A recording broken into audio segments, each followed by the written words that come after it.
तर मित्रांनो नमस्कार. कमळी या मालिकेच्या 15 मार्चच्या भागामध्ये आपण बघणार आहोत.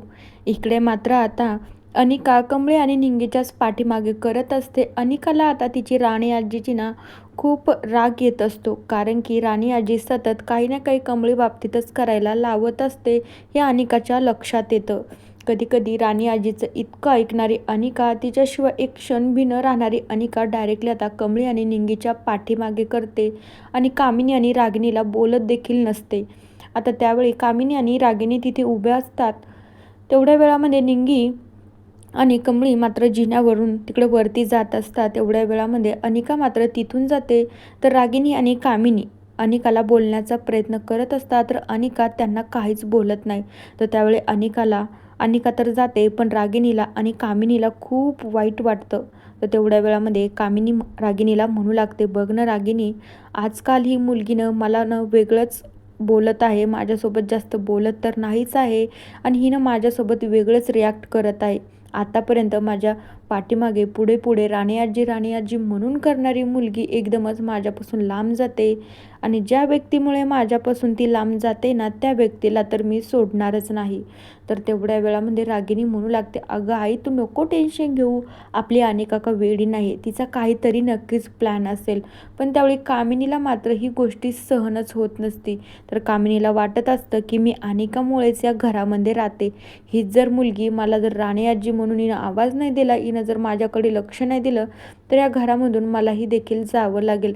रागिणीला आणि कामिनीला असं वाटत असतं, पण रागिणी कामिनीची समजूत काढण्याचा प्रयत्न करते, पण कामिनी काही ऐकून घ्यायला तयारच नसते.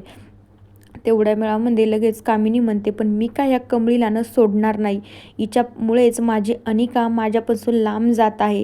थोड्या वेळामध्ये निंगी, कमळी आणि अनिका तिथं जिन्यावरच उभ्या राहतात. तर कामिनी आणि रागिणी मात्र तिथे येतात. आता कामिनीचा असा प्लॅन असतो की या कमळी टमळीला न मी जिन्यावरून डायरेक्टली खाली पाडून देईल, मग काय हिचा आमच्या घरात शेवटचाच हा क्षण, परत कधीच ही मुलगी आमच्या घरात येणार नाही आणि माझी अनिका पहिल्यासारखीच माझ्याकडं परत येईल, मला राणी आजी म्हणून आवाज देईल.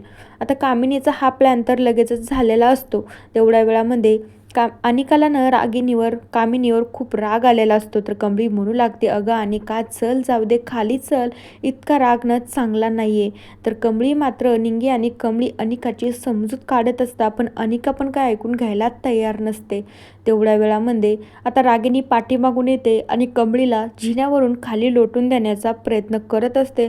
पण तेवढ्याच वेळामध्ये अनिकाच मात्र डायरेक्टली त्या कामिनीला खाली ढकलवून देते.